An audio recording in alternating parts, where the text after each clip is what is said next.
Hello, my dear friends. How are you doing? Hope you are having an amazing day and not having to deal with drama. Ready for new stories I have for you today? Let's go to the first one. And don't forget to listen to the end of the story, guys, to hear my insights. Enjoy the stories. And don't forget to like and subscribe. And of course, don't forget to leave a comment. Some years ago, I dated a girl. The relationship was bad, and she was very controlling and aggressive. It ended up really bad, and we broke up. I kept going on with my life, and after some years, I got a decent job, enough to solve all my needs, have a comfortable life, and make some savings. The thing is, a couple months after getting my job, my ex contacted me and first asked me to talk. I believed that she may want to reconnect or something, but she showed up with a 5-year-old child, claiming he was my son and demanding for child support. I didn't believe her, but the child age matched the time since we cut contact. I got advice from a lawyer, a friend of mine, to try to solve this out of the court. I offered to take responsibility, pay all the costs, and be an active part of the kid's life, only after making a DNA test. Everyone was okay with this, except for my ex. She acted offended and demanded to just give her the money she deserved. She used all the excuses she could, even contacted my family to tell them I was trying to avoid taking responsibility of her child. When she ran out of excuses, and the DNA test was finally made, and surprise, I'm not the father. She was so mad with the result, and cried about the money, saying it was unfair and she deserved it. But she didn't accomplish anything. Moving on to the last week, there was a little party on my parents' house. My brother, a friend, and I were talking, and my brother started to joke about the situation with my ex. My friend and I started to joke about it too. Some of our comments were a little dark and bad, but we were far away from the rest of the people. Literally, we were on the opposite side of the house, and nobody else could hear us. At least that was what we thought. We were laughing like crazies when my sister appeared very angry and pushed me against the wall. She spied us and heard our conversation, and she was really mad. She started to yell at us about how horrible people we were for being mocking of a poor woman. A few hours later, when the party ended, she asked me to go to the kitchen with our parents, and she started to say how awful I was for the previous situation. Apparently, my ex had been in contact with her, and she believed her version, and that was her way to have an intervention. My brother and I were like, "Are you serious?" when she started to say how I forced my ex into a single mother, and that I have the moral obligation to help her. My dad only said maybe we were being too cruel making jokes of her, but that I wasn't responsible for that kid. My mom then surprised all of us when she said, "Even if the kid is not yours, you're making more than enough money to support that child. You should have helped her out." Since then, I've been receiving texts. My dad and my brother are on my side, saying I'm not responsible for her. But my sister is telling me how horrible I am for ruining their lives. My mom only said, "It's your decision, and I respect it. I'm just very disappointed that you ended up being so selfish." I'm aware that she doesn't deserve my money, and I'm not planning to give her any. But the constant harassment of my sister trying to guilt me, it's just exhausting. OP should not give in and start sending money. Once he does, if it becomes a regular thing, the courts can look at it as OP taking on a parental role and order him to continue. She can go find the child's actual father, and he can pay the child support. If she doesn't know who that is, then that's still on her, and not OP's responsibility. The fact that OP's mother is saying that because OP has money, he should allow people to take advantage of him, and that his boundaries don't matter, is definitely a reason for OP to actually have a deep conversation with his mother and determine whether or not OP and her should have so much contact. It's a problem that OP's mother views OP as lesser than a strange woman, and OP should fully cut contact with his sister because she's come out aggressive, saying OP is terrible and that she is on the side of this stranger rather than OP. And now let's see if the community agrees with me. Whoopsie381 says, "Tell your sister if she's so concerned, she should give your ex money, since she has as much to do with conceiving the child as you did." Cool Weakness 2025 says, "Not your circus, not your monkeys. Don't be guilt-tripped into paying for a child that isn't yours. Your family needs a good slap." Comprehensive Win 677 says, "Tell mom she is welcome to support her almost grandchild, and your sister should step up as well. The ex needs to go after the actual father, but apparently since the women in your family feel this woman needs support, they need to step up. This is not your responsibility, legally or morally." Update. After my last post, I read all the comments and decided to show them to my mother. We had a talk about the situation. Again, she started on my ex's side, but after reading the posts and all the comments and opinions, she realized she was wrong.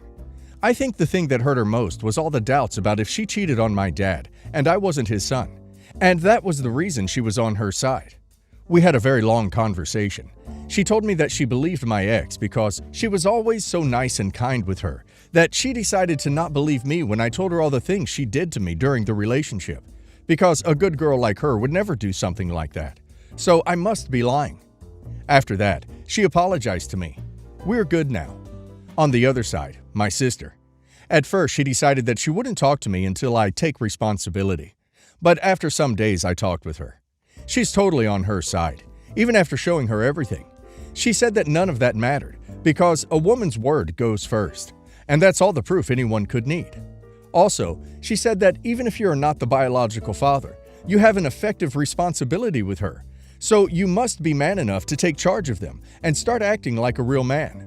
She was a lost cause. About my ex, I did some research, and I found out that shortly after we broke, she started dating another guy, or maybe she was cheating on me with him before, I'm not sure. They broke some weeks later, and she had multiple dates until she found she was pregnant. I also found that she had been trying to find a father to her kid for the last 2 years, and I was the next on the list. But looks like she's desperate now, because she was never that aggressive with any other one before. Now, the reason of this post. Some days ago, my ex and my sister came to my workplace.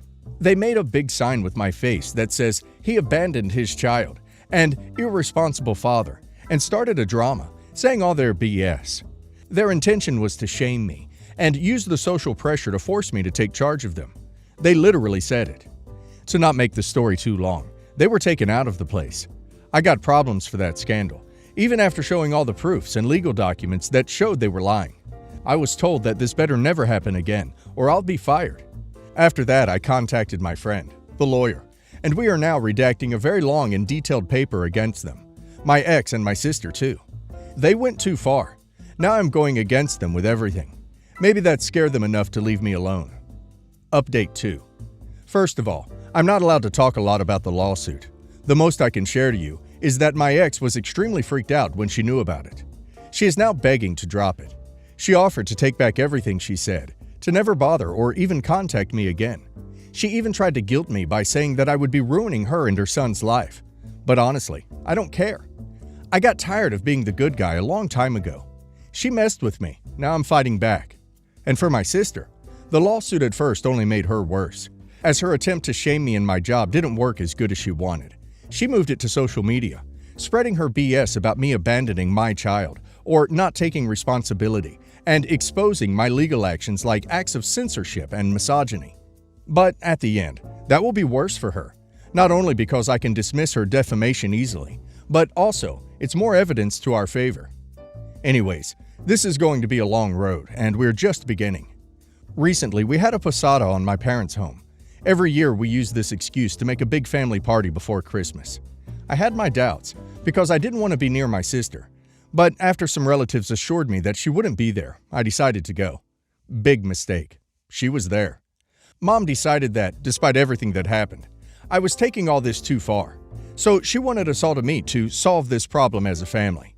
I tried to get out of there the moment I realized what she intended, but some relatives tried to stop me, while my mom cried that I needed to stop, that I was tearing apart the family and needed to learn to forgive and let go. I realized that, despite everything, even knowing I was telling the truth, she was still on my sister's side. I got out of there, saying to her I'm not attending any family event again if she is there, and to not ever think on trying this BS again. At this point, almost all my family knows what she did. Some of them think my sister is crazy. Some other think she is crazy, but I'm taking it too far. A couple days ago, Mom invited me to spend Christmas with them. I didn't want to go after what she did, but I decided to give her a chance after she swore that wouldn't happen again. But not only had she planned to do it again, my brother warned me that this time she intended to lock me in until I forgive my sister and stop the nonsense. I called my mom and told her I knew, and that I was done with her and my sister. To not talk to me until she realized she supported the wrong person, and to apologize. I don't need to say how many times she tried to call me the following hours, and all the drama she made when I didn't show up for Christmas. But again, I'm tired of being the good guy. Update 3. 1. The lawsuit. To be short, I won. We didn't get into trial. All got solved in conciliation meetings. My lawyer's strategy was to add all the things we could think, from the harassment, the defamation, to the attempts to put my job at risk, parental fraud, everything. The idea was to scare the crap out of them, and if that didn't work, there would be lots of charges against my ex and my sister. My sister kept calling it a bluff, and kept posting all her BS on social media. Think she regrets now, as every single word she posted against me came back to bite her butt when it was used as proof. My ex took back everything she said. Easier for my forgiveness after seeing that she would lose a lot. So she ended up accepting to compromise the damages off court, and left my sister alone in a battle she started. When my sister realized how big things really were, that she was alone now, and she will lose, she freaked out, deleted every single post she did, tries to pretend she never did what she did. But at that point, we had all the backups, screenshots, and recordings we needed. On the last conciliation meeting, she broke down crying, begging me to forgive her and to not make her this. But she did this to herself. She had multiple chances to stop, but she kept pushing and ended up facing the consequences of her own stupidity.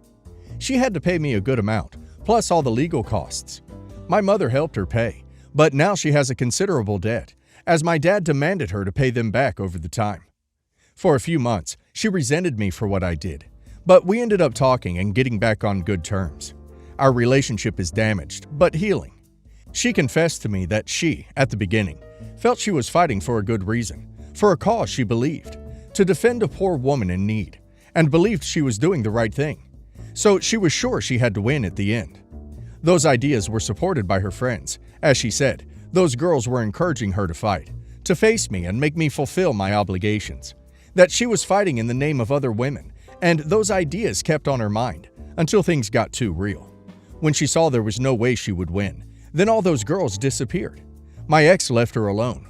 All the ones who gave her support wished her luck and went away. So she had no other choice to surrender. So that's how things ended with them. And for the ones who suspected, no, my sister and my ex weren't in a relationship. I don't know where my ex is, and I don't care. She paid and disappeared, and I hope to never see her again. Some people had told me I went too far with her. Even some called me a monster for ruining a single mother who already was in trouble. And some had said I'm not loyal to my family for taking this far instead of solving it inside the family. At this point, I don't care anymore.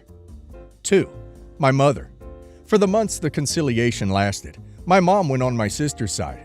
Multiple times she tried to convince me to stop, from asking me to just let it go, to trying to guilt me for everything she could think. She even threatened to disown me. She said she would not see me as a son anymore, to separate me from the family. But at the end, she couldn't, and was, and still is, resented. For all those months, and after all was over, I kept asking myself why she did this. Why she just kept treating me like this, putting on everyone's side except mine. So, after reading multiple people saying to do this, I finally got to do 3. The DNA test.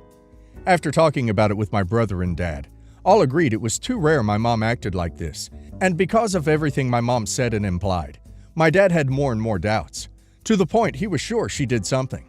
After some beers, a very hard talk, some tears, and the promise that no matter what the result says, to me and my bro, he will always be our dad, he made the DNA test. Both of us are his sons. My dad was so relieved, but then very embarrassed for having doubts of his wife's loyalty. He felt very ashamed, so we ended up agreeing to apologize to her for what we did. As I started the talk of the DNA test, I asked to be the first to talk and apologized with her. That night, all of us gathered on my dad's house. We sat around the table and started by recognizing all the fights and tension we had over the months and apologizing for it. Because, after all, she is my mother, but her behavior makes us all wonder and have lots of doubts about why she was being like this. So I suggested all go make a DNA test. Right after saying that, my mom went livid, and half a second later, her face went red, got up from the chair, and threw it at me, pulling my hair, scratching and hitting me, screaming, "Why you did this? I hate you! You had no right!" My father and my brother separate her from me. She immediately started to ask forgiveness to my dad. My dad was surprised and furioso when he told her that I was about to apologize to her because the results said we were his sons. Her face was a mix of fear and desperation. Her reaction told us everything. I never saw my dad so angry. She confessed that a long time ago, she had an affair for a long time, until she got pregnant with me. She never knew if she got pregnant by my dad or by her lover, as they rarely used condoms, and she multiple times let him finish inside. All these years, she had doubt about who was my real father, and she intended to take this secret to the grave. But now she exposed herself, and now all made sense. That was the reason she always treated me like this. That's why she always put everyone else's word before me. Dad threw her away that night, and in very little time, all the family knew about it. We warned them in case she tried to say any lies, things that she hated, because she called us saying we had no right to say anything, that she is our mother and we can't say anything against her.